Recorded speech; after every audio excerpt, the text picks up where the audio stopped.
Hello, welcome once again. My name is Douglas Grummons. This is podcast 13, and today is the day before Easter, so we're going to talk about Jesus and some of his teachings. Jesus, to me, was one of the greatest individuals that ever graced the presence of the earth, and I'm reading a book called Knowledge.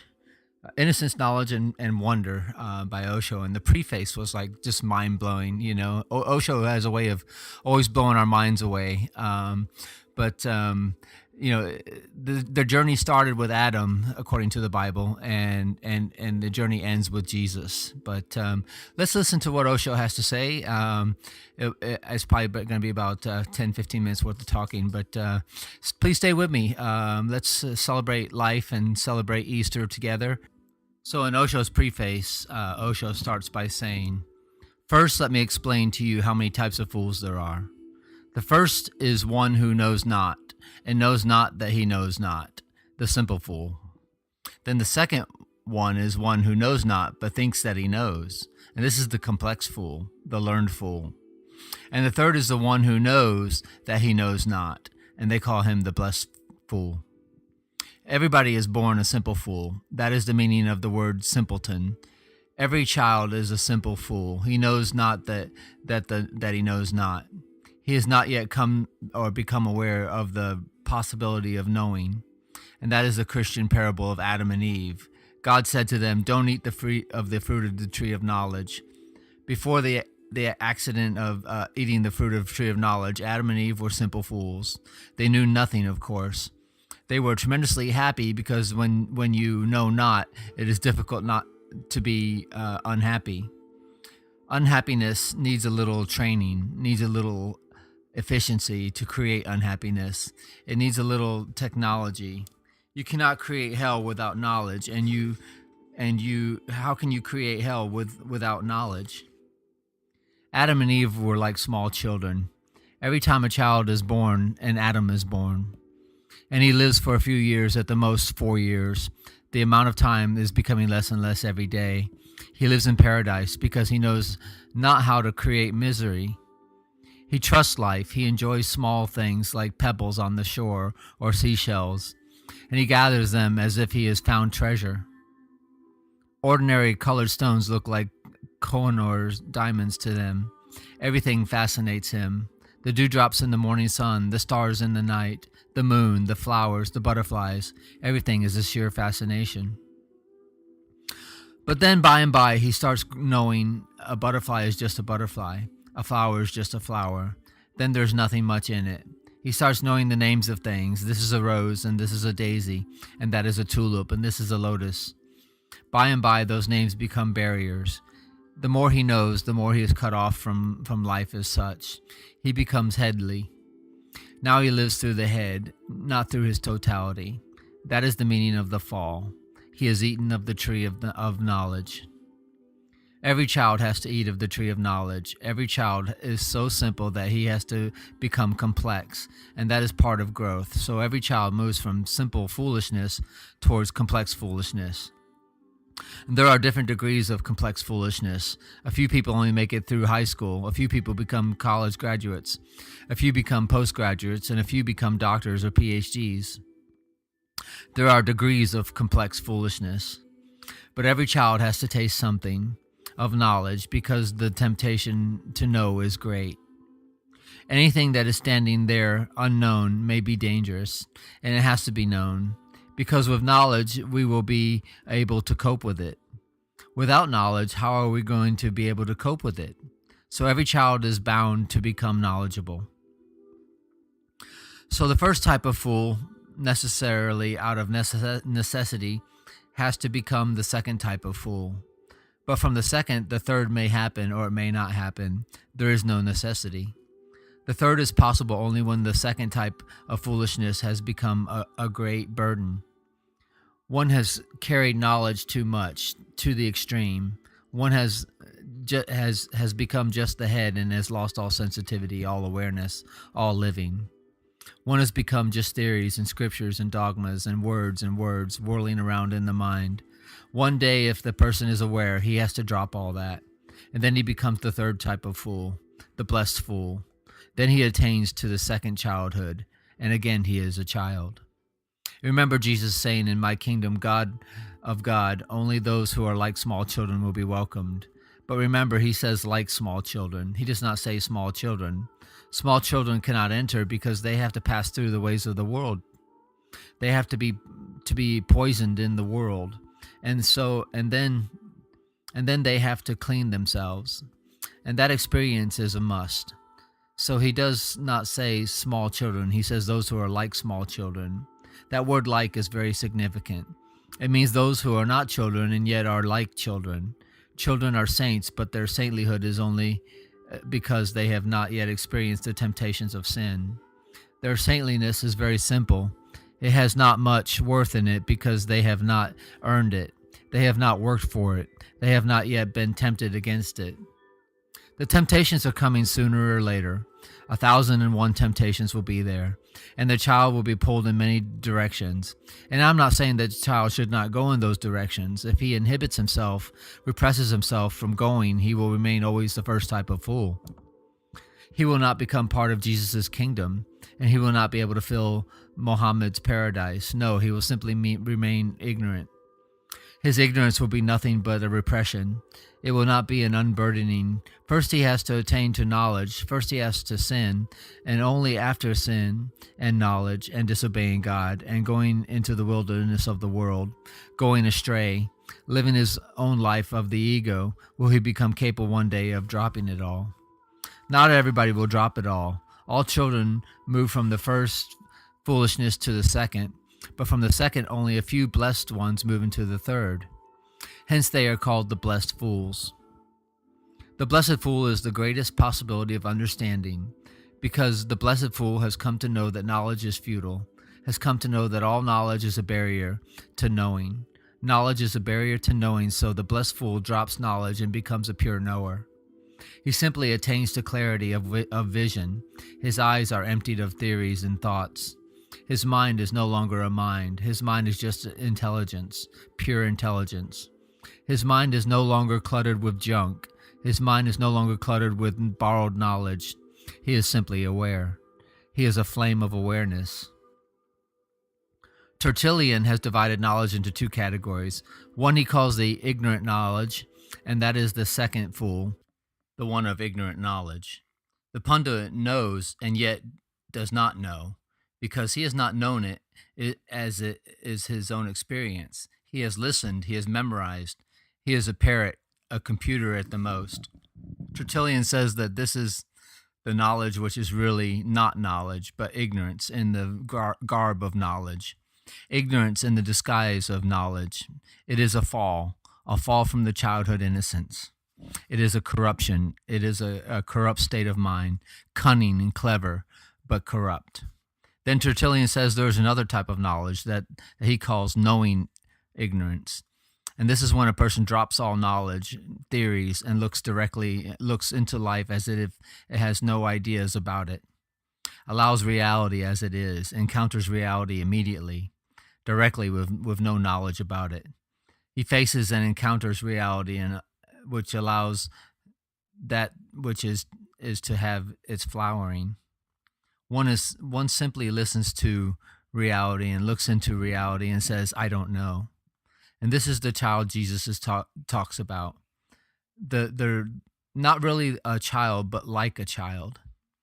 And I say, yes, blessed are the fools, because they shall inherit all the blessings of existence.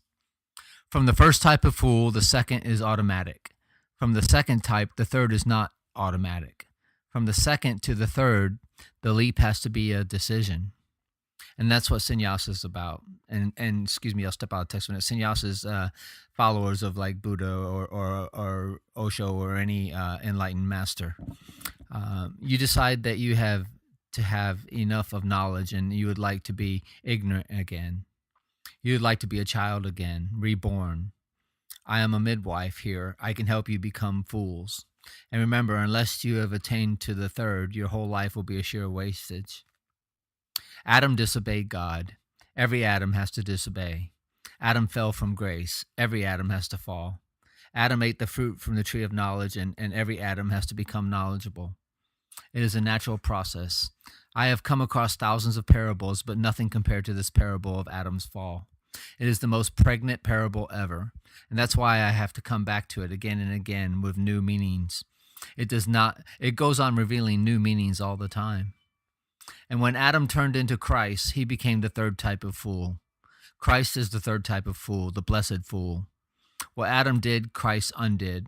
Christ returns back to the tremendous obedience of innocence. The rabbis, the religious people, the priests of the temples of Jerusalem were the learned fools, and they could not tolerate Jesus. The learned fools are always disturbed by the blessed fools. They had to murder him because his very presence was uncomfortable. His very presence was such a pinnacle of peace, love, and compassion and light. All the learned fools became aware that their whole being was at stake. If this man lived, then they were fools, and the only way to get rid of the man was to destroy him, so they could again become the learned people of the race. So their egos were hurt. Socrates was killed by knowledgeable people. Mansur was killed by knowledgeable people. And there have always been a great conflict whenever the third type of fool arises in the world. All the pundits gather together and the whole business is at stake. This man says all that they know is foolish, and they also know deep down in their hearts that it is foolish because it has done nothing for them. No bliss, no benediction has come out of it. They are as they always have been. Their knowledge has not touched their hearts. It has not become a transformation at all. They know that in deep in their hearts, that's why they become even more uncomfortable. They want to destroy such people because with the very possibility of such a person, they are nobodies. Without Jesus, they were the great priest of the temple. With Jesus, suddenly they are nobodies. And in the presence of Jesus, there was godliness itself.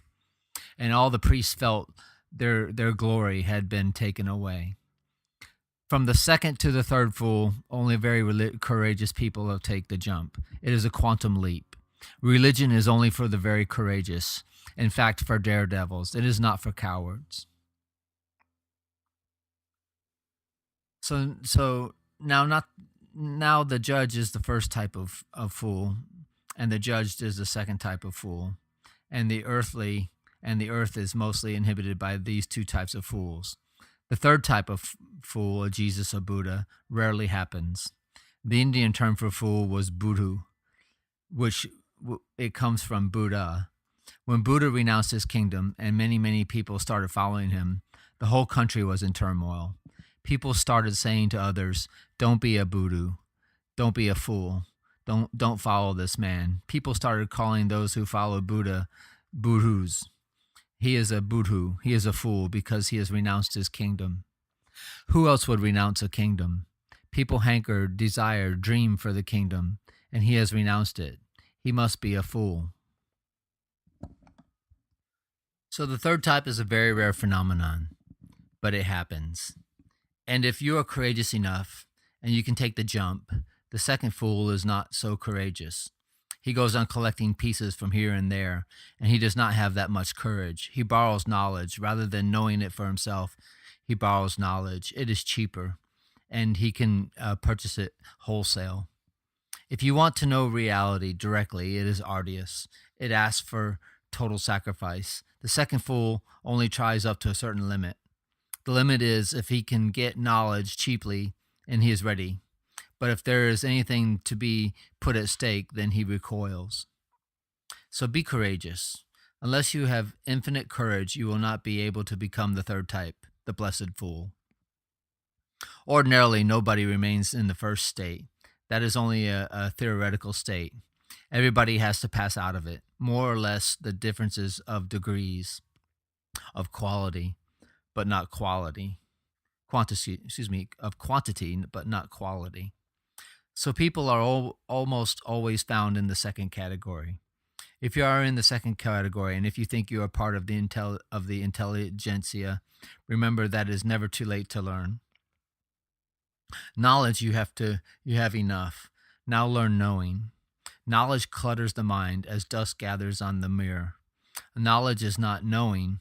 Knowing has a totally different quality and flavor to it. It has the flavor of learning. So let me tell you the distinction. Knowledge means that you go on gathering information, experience, categorizing, memorizing. Learning means you don't gather anything. You simply remain available to whatever is happening or what is going on. Learning is a state of open mind. The more you know, the more you become closed, because then you cannot avoid the knowledge that you have.